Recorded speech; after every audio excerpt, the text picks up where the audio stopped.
Hey, how's it going, David? My name is Jack here with Mr. and Mrs. Leeds. Thanks for trying out the site auditor. I wanted to follow up here today. I stopped by the office and I noticed that we had a couple of these come in. I just wanted to do a quick video analysis of your website, provide some further insight as to what I can see as a search marketer, and see how we would be able to help you if we were to tackle this project down together. All right, so without further ado, let me go ahead and get started. The first thing that I did was I actually pulled up your website here in a tool called Ahrefs. Ahrefs allows search marketers like myself to look at the metrics of a website and see what's been working out for you. So right off the bat, what I can see, David, is that you have not a lot of referring domains and a metric ton of backlinks. So basically, in case you didn't know what a backlink or referring domain is, it's any website out there in the internet that links back to your website by a hyperlink. So what I mean by that is if there is a blog, for example, that's called the orlandoblog.com, and they mention your website in a new post, and they say, hey, if you're looking for Orlando Relocation Magazine.com, visit or I'm sorry, if you're looking for things to do in Orlando, visit OrlandoRelocationMagazine.com. And if the person clicked on the link, it would take them directly to your website. And so that's considered a backlink. And in Google's eyes, it's a very good measure of how trustworthy your website is and how authoritative your website is. And that, in turn, affects how quickly you rank for the keywords you want to rank for and how highly you rank in the uh, organic searches. So yeah, essentially, it's kind of like a popularity contest. You want a lot of these referring domains. You want a lot of these backlinks, a lot of these websites linking back to your website because it shows Google that you're the kind of website that other websites like to talk about, and you're the website that other websites like to refer their own visitors to because they're like, hey, go check out this website, right? And so in Google's eyes, it's a very important metric, and because it affects your ranking factors, and we here at Mr. and Mrs. Leads, this is exactly what we do, right? We do SEO, and we make it so that you rank for the keywords you want to rank for. We know it's a big part of the Google algorithm, and we want to make sure that we continue to build the authority on your website by continuing to link to your website. Now, the fact that this ratio right here, the number of websites and the number of backlinks coming to your website, probably means that there's a few websites that are grabbing most of the backlinks that are really skewing the results. And the other thing is, you're probably not getting much credit for those links because it's probably being considered spammy and a few other things. And so this probably the website that you're getting the majority of your backlinks is probably not getting much credit, not giving your website much credit, right?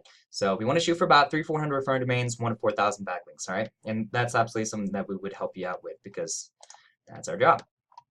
So let's take a look and see what kind of keywords that you currently hold, and we'll kind of go from there. So looks like moving to Orlando, that's a great keyword to go after. It looks like you hold the number 6 spot currently. Relocation guide isn't as good. Orlando lifestyle is not bad. All these ones you hold the number 1 spot.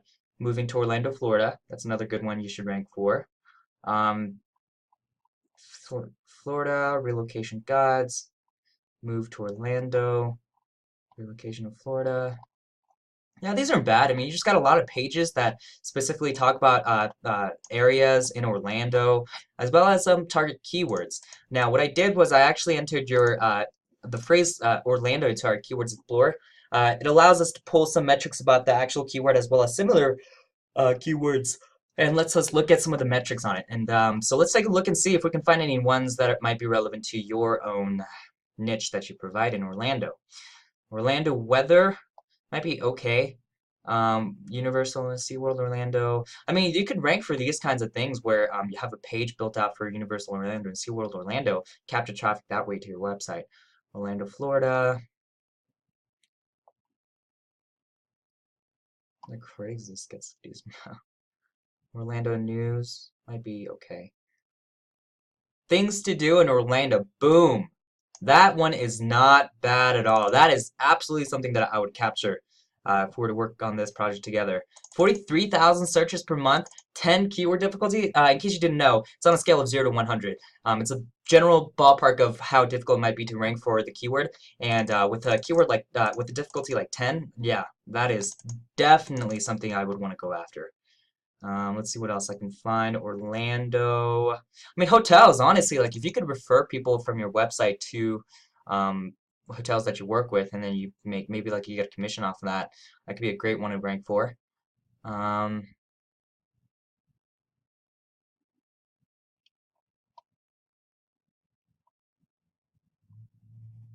yeah, that things to Orlando is definitely something you want to grab. Uh, yeah, but I mean, essentially what I would do is I would just kind of go down the list and just find the most optimal keywords that have low competition that are relevant to the service or business or product that you provide, and hash out a plan of attack to target those keywords and go ahead and get started. Now, what's worked extremely well for our current clients is actually building out an inner page that specifically targets the keyword we want to go after. So you see how right here, this is an inner page of your website, of your homepage. It's Lake-Nona-Orlando-Florida. I really like the canonical of how you set it up this way. I would essentially do the same thing. So if we wanted to capture, what was it? What was it? What things to do in Orlando? Yeah, I think that's what it was. I would just literally say, it would say slash things dash to do dash things dash to dash do dash in dash Orlando. And then hash out some content, make it really good because that's gonna be your bread and butter because you're bringing in 34, 40,000 visitors. What was it like? 30, 40,000 things to do in Orlando. Yeah, 43,000 searches per month. Yeah, so make that page really good because that's the page that's going to actually rank for the keyword that we want to go after. And then we can just kind of go from there, right? Start targeting more and more keywords until you really become an authority in anything that's related to traveling out to Orlando. And that's what we do. I think at this point, David, what I want to do is I want to just kind of get in touch with you and ask you a few questions about like what you're looking to do with the website, exactly what services, what kind of keywords you might be interested in ranking for, as well as your time frame and your budget, and then hash out a plan of attack and get going on this. So a lot of potential for this. Good news is that this is not a new website. You already have a lot of authority in this space because you're already ranking and you have referring domains and you got traffic. So it's a lot easier for us to really take you to the next level when a website's already established than try and do the SEO on a new website. Just because it's like an exponential curve where you're already at the baseline to really take it to the next level as opposed to if we're just starting out. It takes you a while to get to where you're at right now. So yeah, really excited about working with you on this. I mean, if you don't, that's fine. At the end of the day, I hope that at the very least you got some insight out of this, and I really hope that your website and your business really takes off. All right. So I appreciate it, David, and hope to talk to you soon. All right. Thank you.